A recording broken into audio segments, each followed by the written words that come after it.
everyone, I'm Jed Rubenfeld, and welcome back to Straight Down the Middle Special Edition on Marbury versus Madison, the most famous case in constitutional law. Well, as you know, in part one of this special edition, I walked you through the facts of Marbury, I explained to you what the court held, and I also explained why that case is of such momentous historical importance. Now in part two, we're going to dig a little deeper. We're going to be looking at two very important questions about Marbury that I did not cover in part one. First, is Marbury versus Madison correctly decided? Second, what is Marbury versus Madison's present day importance? Now these two questions, they're tough and they're related because, okay, spoiler alert here, I'm going to tell you that Marbury versus Madison is emphatically correctly decided, and that once you see that, you'll understand its present day importance and how it fits in to some major battles being fought right now about the power of the courts, whether courts are overreaching. You're going to see that Marbury versus Madison is just as important today as it was 200 years ago. Okay, so let's jump right in. Was Marbury versus Madison right or wrong? Now, I don't mean was the court right to hold that Congress cannot constitutionally add to the Supreme Court's original jurisdiction. You remember, that's the court's technical jurisdictional holding in Marbury. It's important because that's the holding on the basis of which the court strikes down, holds unconstitutional, a provision in the Judiciary Act of 1789, very important for that reason, but a technical holding, legitimate holding under the Constitution. But the question I want to ask is the antecedent question, the billion-dollar question. Was Marbury versus Madison right or wrong in its world-changing holding? The holding that courts and the Supreme Court at the top of the judicial system, the courts have the power to interpret the Constitution and strike down an act of Congress or rule unconstitutional, let's say a presidential executive order, on the basis of their interpretation of what the Constitution means. That's the question that I'm asking about. Is that right or wrong, that holding? Because you see, the Constitution doesn't say straight out that the Supreme Court has that power. It doesn't say straight out that the Supreme Court has the power to interpret the Constitution. It doesn't say straight out that the Supreme Court has the power to declare unconstitutional a federal statute or an act taken by the president. It doesn't say any of that. So, as a result, some people have been arguing for a long time, 100 years, that Marbury versus Madison is not justified by the Constitution's text. In essence, that Marbury versus Madison was just a power grab. Here's what Chief Justice Marshall did, this argument goes. He seized for the court a power not given to the court by the Constitution. On this view, Marbury versus Madison was politics all the way down. This isn't a crazy view. I walked you through some of the politics in episode one. So the claim is that the newly appointed Federalist Chief Justice of the United States, John Marshall, himself a midnight judge appointed by Adams in the last days of the Adams administration, that Marshall ruled in favor of another Federalist midnight judge, and more than that, much more than that, arrogated to himself and his court the power to strike down acts of Congress, strike down acts taken by the president, all to ensure that that power would be held by the Federalists so that they could thwart the Republicans, the Jeffersonians' ambitions and policies. Well, in that view, it's all politics. Let's call that the cynical view of Marbury versus Madison. And, it's pretty common. If you're a law student, you might have been taught a view like that about Marbury versus Madison. And I'll tell you what, it's part of a much more thoroughgoing cynicism about constitutional law in general. On this thoroughgoing cynical view, all constitutional law is politics. Constitutional law is just politics dressed up in the language of law, the language of reason, but it's just politics. It's one big power grab by the justices favoring whichever party happens to have appointed a majority of the justices then in power. Again, if you're a law student, you might have been taught a view like this about constitutional law by a professor. And if you're not a law student, you may be seeing cynical views like this expressed every day on social media or on television or in a newspaper. It's very thoroughgoing. And if constitutional law is all just one big power grab by the justices, well, some very far-reaching, important consequences follow. For example, why should the president obey the orders of the judiciary when the president interprets the Constitution differently from the way they do? I mean, after all, the president, at least he's elected, the justices aren't. If the justices are just politicians dressed up as judges, just politicians wearing robes, if constitutional law is just politics all the way down, why should the ultimate power lie in the hands of the unelected judiciary rather than in the hands of the elected officer of the United States, the President of the United States, or for that matter, in the elected members of Congress? This question, it might seem abstract or theoretical, but I'm telling you it's real. It's being fought out every day now by lawyers, by judges, in social media, and as I was suggesting before, some very serious consequences could follow from the outcome of this fight, this debate. And the worrisome thing to me is that you're seeing this cynical view being expressed both on the left and on the right. On the right, a lot of folks are calling for President Trump to defy court orders because, they think judges are just politicians, and why should he follow their orders if he interprets the Constitution differently from the way they do? On the left, when Biden was in office, you may remember, a lot of folks on the left were arguing for court packing, for adding lots of new justices to the court so they could take control of the court. Or they were arguing that Congress should eliminate judicial review altogether. In fact, many on the left are arguing today for a kind of anti-constitutionalism. They're saying we should, more or less get rid of the Constitution altogether.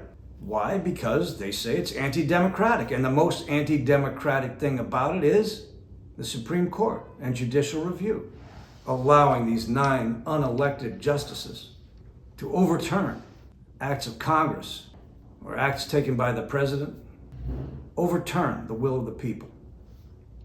That's the question. And guess what? Marbury is at the dead center of that debate. Whether you're on the left or right, whether you're thinking the court's too conservative and you wish it had less power, or whether you're looking at, say, district judges and you want the president to defy their orders, the question of the correct and rightful power of the judiciary is at the center of today's debates, and at the center of that is Marbury versus Madison. Now, why do I say that Marbury is at the center of that debate? Because the people who are arguing against judicial review, the people who are arguing to strip the courts of their power, they are forgetting the genius of Marbury versus Madison. They're forgetting the genius of American constitutional law. There's a reason why America's Constitution is the longest surviving constitution in the world. There's a reason why American constitutional law has been copied all over the world, with a constitution and rights set forth therein, interpreted and enforced by courts. That system, that constitutional system, first inaugurated in the United States, has now swept the world. There's a reason for this, because there's a genius to American constitutional law and Marbury versus Madison. Folks are forgetting about it today. So let's get to it. The fundamental question, was Marbury versus Madison right or wrong? As you can see, my answer is going to be it was rightly decided. But why is that? Well, there's a simple, powerful, textual basis in the Constitution itself for holding that courts have the power to interpret the Constitution and on that basis to rule that an act of Congress or an act taken by the president was unlawful. Simple textual basis. On top of that textual argument, and supporting that textual argument, is an even deeper and more fundamental reason why Marbury versus Madison was correctly decided. And I'm going to walk you through both of those, the textual basis and the more fundamental reason. Let's start with the text. Okay, so the textual basis for judicial review, you got to start with Article 3, Section 1, the vesting clause of Article 3 of the Constitution. And it says that the judicial power of the United States shall be vested in a Supreme Court and such other lower courts as Congress may establish. Okay, but what is that? What's the judicial power? Well, what you got to remember is that all three of the main articles of the Constitution start with a similar vesting clause. Article 1 begins with a vesting clause that says that the legislative powers of the federal government shall be vested in Congress. Article 2 begins with a vesting clause that says that the executive power shall be vested in the president. And Article 3, as we just saw, starts by saying that the judicial power shall be vested in the Supreme Court. Okay, now, what do these words mean? Legislative, executive, judicial. Well, look, it's true in a lot of cases it can be pretty tough to figure out what they mean. It can be complicated, it can be tricky. But in one sense, it's not complicated or tricky. It's pretty simple. Notice that all three of these terms, legislative, executive, judicial, all three are fundamental to the law. They all have to do with law. They are the three necessary components to having law. What do I mean by that? Well, to have law, someone or some institution has to have the power to make it. The power to make law. That's the legislative power. And in our system, the Congress has that. Also, to have law, some person or some institution has to have the power to enforce the law. That's the executive power, to execute the law. Congress legislates, the president executes the law.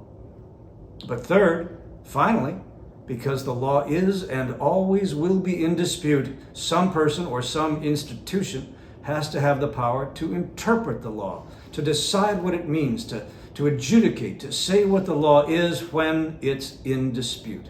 And that power, the judicial power, is vested in the Supreme Court. So, from that point of view, Marbury versus Madison is starting to look like a kind of a simple case. The judiciary, under Article 3 of the Constitution, the judiciary has the power to interpret the law and say what the law means, say what the law is. And guess what? Justice Marshall said exactly that himself in Marbury. And I'm going to read you the quote because I want to get it exactly right. "It is emphatically the province and duty of the Judicial Department," wrote Marshall in Marbury, "to say what the law is. Those who apply the law to particular cases must of necessity expound and interpret the law." So there you have it, the power to interpret the law. Inferred from the vesting clause of Article 3, which gives the judicial power to the courts and to the Supreme Court in particular. But wait a second, Professor. Wait a minute. How do we know that the Constitution is law? Is the Constitution law? Again, the answer, textual basis, is emphatically yes. How do we know? Because the Constitution tells us that it's law. In Article 6, the Supremacy Clause says not only that the Constitution is law, but that it's the supreme law of the land, meaning that it trumps even acts of Congress, statutes. It trumps any act taken by the president. The Constitution is the supreme law of the land. So I told you the textual basis for Marbury versus Madison, pretty simple. You just got to put together the vesting clause from Article 3 and the supremacy clause from Article 6, and you got it. Under the vesting clause, the court, Supreme Court in particular, has the power to interpret the law. Under the supremacy clause, the Constitution is itself law, and it is supreme over all other acts, congressional or presidential. So there you have it. There you have Marbury versus Madison, right? Well, not so fast, maybe. Wait a second, you might be saying. Just wait 1 second, Professor. I get what you're saying. It makes sense, but it's putting the judiciary above the president and Congress. You're saying that the Supreme Court has the power to overturn Congress, has the power to overturn the president. And like you said before, Professor, the president, at least he's elected. The members of Congress, they're elected. I'm just worried about this. You're saying these 9 unelected justices on the Supreme Court, that they have the highest legal authority? They can overturn the will of the people's elected officers? Now that's a great question. It's a fundamental question. And guess what? The founders of this country worried about that question a lot. But here's the answer they came up with. Here's the answer the Constitution arrived at, and it is the genius of American constitutional law, and it's the genius of Marbury versus Madison. Here's the thing. In any governmental system, someone or some entity, some body, some institution has to have the highest authority. Somebody's got to have the final say. Now that's a dangerous, fraught question. Why is that? Why is it dangerous? We all know why. Because power corrupts, and absolute power corrupts absolutely. In the monarchies of the past, the king had the highest authority. His will was supreme. You could hope that a king would rule wisely, but at the end of the day, at heart, a monarchy is an autocracy. And the king can be a despot because he's the highest authority and there's nobody who has authority to check him. He has the supreme power, and that can lead to tyranny. Now, no country before America had come up with a solution to this problem. Whoever you give the highest power to, they could become despotic. How can you solve that problem? Somebody's got to have the highest authority. How do you avoid the problem of despotism?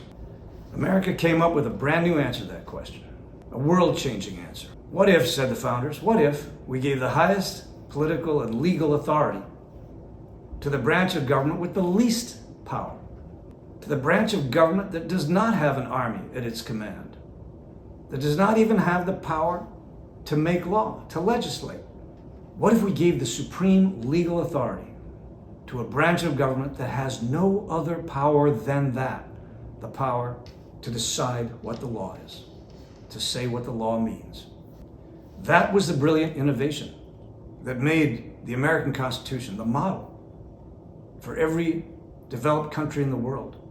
Give the highest legal authority to the least dangerous branch, as Hamilton put it. Think about the alternatives for a moment. In America, would you really want presidential supremacy? Think about it. Would you want the president to be able to decide what he can and cannot do, to have that final say, that final authority? You want to give that final say, that final highest legal authority, that supreme authority, to the guy who can command the army, to the commander-in-chief of the armed forces? You can be pretty sure where that's going to end. Whether immediately or after a few years or even decades, that's going to end in tyranny. Or how about Congress? You want to give Congress the supreme authority so that Congress can decide what it can and cannot do? It has the highest authority in the land? Again, you can be pretty sure where that would lead. Eventually, it would lead also to tyranny, a tyranny of the majority. You could say goodbye to constitutional rights. That's why the Constitution does not confer supreme authority on either Congress or the president. That's why the Constitution does not give them the final say, the final legal say about what the limits on their powers are. Instead, on the contrary, the Constitution sets forth limits on their powers. It says, here are things the president cannot do. Here are things Congress cannot do. Now, how do you make those limits real? So they're not just parchment limits written down on paper. How do you make them real? If you let the president interpret the limits on his power, there soon won't be any limits. And the same goes for Congress. If you let Congress say what the limits on its powers are, well, guess what? Soon there won't be any limits on Congress's power at all. And guess what? That is exactly what Marshall said in Marbury versus Madison. Again, I'm going to quote it for you so we get the words exactly right.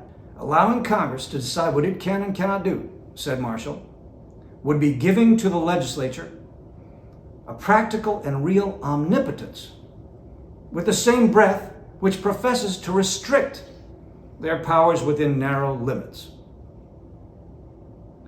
It would subvert the very purpose, writes Marshall, of having a written constitution. So instead, under a written constitution, there needs to be a third branch of government, the judiciary, a weaker branch, the least dangerous branch, endowed with the power to decide when the Constitution's limits have been crossed. That was America's world-changing, revolutionary innovation. America would have a written constitution ratified by the people themselves, setting out fundamental rights and other limits on what the rulers could and couldn't do. And the power to adjudicate those limits would be given not to the rulers themselves, armed with the army and the power to legislate and the power over the purse, but to a branch of government that had no other power at all, solely the power to judge. That's the genius and the precious legacy of American constitutionalism and of Marbury versus Madison. Now, I got to tell you, some people today, a lot of people, are losing sight of this legacy and this genius. People who are calling on the president to defy judicial orders have lost sight of this legacy. People who call for an end to judicial review have lost sight of this legacy. A lot of people who call themselves departmentalists, a term that I don't have time to really go into or explain here, have lost sight of this legacy. All these people want to undercut the power of the Supreme Court. And look, when the court is not ruling in your favor, that's understandable. Of course you want to cut down its power. Of course you prefer to see no judicial review when you don't like what the court's doing. It's going to be a major temptation, but if you are against judicial review, then to that extent, you're in favor of presidential supremacy, because at the end of the day, that's the choice. Ultimately, you can either have judicial review or you can have presidential supremacy. That's what it boils down to, especially nowadays when Congress is so ineffectual. And you can be in favor of presidential supremacy. It's not crazy. More and more people are in favor of presidential supremacy these days. But if you're in favor of presidential supremacy, then you've forgotten the genius of American constitutional law, and you've lost sight of its legacy. Under Marbury versus Madison, under the U.S. Constitution, no one is above the law. Not even the president. We have the rule of law in the United States because of Marbury versus Madison and the U.S. Constitution. And especially because of the ingenious solution that the Constitution came up with to that fundamental and fraught question of who has the final say, the highest legal authority in the land.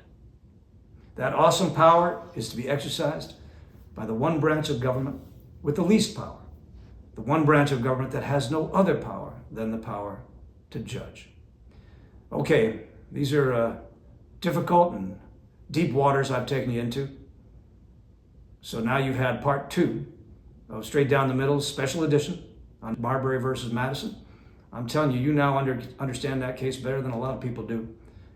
And more than that, I've tried to walk you through some of the deepest issues it raises so that you can think through those issues for yourselves. And I've tried to explain to you why, in my opinion, Marbury versus Madison and judicial review are just as important today as they've ever been. That's all from me for now. Goodbye, and see you on the next Straight Down the Middle. Okay, that's all for now, folks. If you enjoyed this content, please subscribe to my YouTube channel, leave comments on YouTube or on X, and stay tuned and check out all the other episodes and future content. Thanks and goodbye.